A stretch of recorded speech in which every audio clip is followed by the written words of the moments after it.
Nem toda espiritualidade é cura. Às vezes, o que parece evolução espiritual é só trauma organizado de forma socialmente aceita. Hoje existe uma romantização muito perigosa da dissociação. As pessoas estão chamando congelamento de paz, submissão de humildade, autoabandono de perdão e silenciamento de evolução. A espiritualização do trauma acontece quando conceitos espirituais são usados para evitar contato com a dor real. Então as pessoas aprendem frases como: não alimente emoções negativas, raiva, baixa frequência, o perdão cura tudo. Mas ninguém ensina essa pessoa a reconhecer abuso, sustentar limites, acessar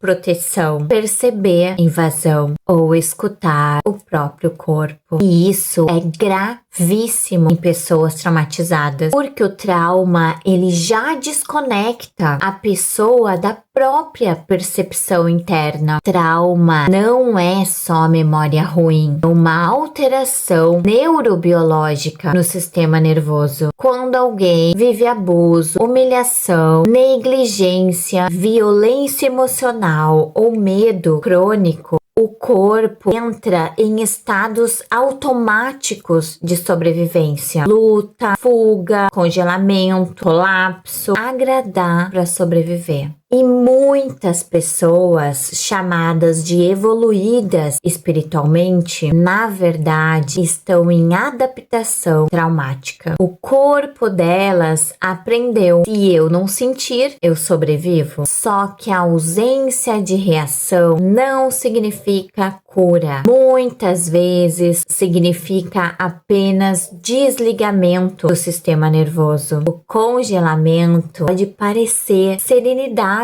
para quem olha de fora, mas neurobiologicamente muitas vezes é impotência aprendida. E eu vou falar uma coisa que talvez muita gente não goste. A raiva é necessária, ela é uma emoção de proteção, ela ajuda o ser humano a perceber: isso me feriu, isso foi injusto, meu limite foi ultrapassado, eu preciso me proteger. Uma pessoa sem acesso à raiva frequentemente também perde acesso ao próprio não, e por isso muitas vítimas de abuso toleram relações destrutivas, se culpam por sofrer e confundem submissão com amor. Então, ensinar alguém traumatizado a eliminar a raiva é manutenção de submissão, porque hoje existe quase que uma chantagem espiritual. A pessoa escuta: você não prospera porque não perdoou a sua mãe. Enquanto sentir raiva, nada vai fluir. Percebem a violência disso? Uma vítima que muitas vezes ainda nem conseguiu nomear o abuso, agora também tem que se culpar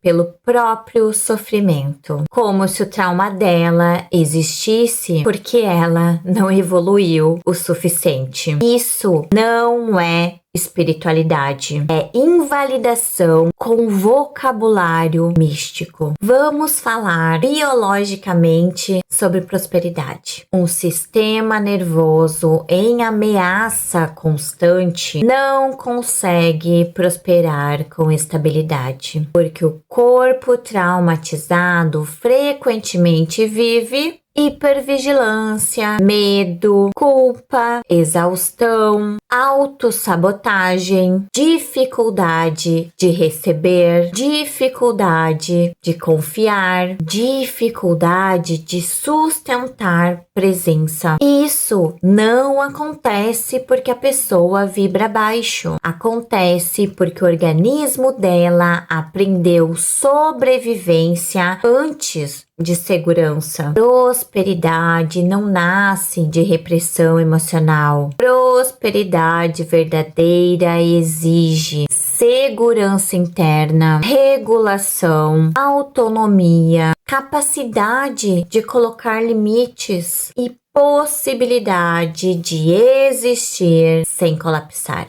E o primeiro sinal de cura não é gratidão, é raiva, porque pela primeira vez o corpo está dizendo: isso não foi certo, comigo não. Espiritualidade saudável aumenta a sua capacidade de sentir, perceber, sustentar emoções, reconhecer violência, acessar verdade e continuar presente. Iluminação não é ausência de dor, é ausência de abandono de si. Uma vítima não precisa se forçar a perdoar para merecer prosperidade. Ela precisa primeiro recuperar a percepção, dignidade, proteção, autonomia e presença. Porque um corpo que nunca pôde dizer não, não precisa de mais culpa espiritual. Quando a espiritualidade ensina uma vítima de abuso a não sentir raiva, o trauma aprende a sobreviver vestido de luz. E às vezes o que falta não é mais luz, é segurança para enxergar o que doeu. E através do reprocessamento somático é possível sair da sobrevivência. Talvez a luz que você esteja procurando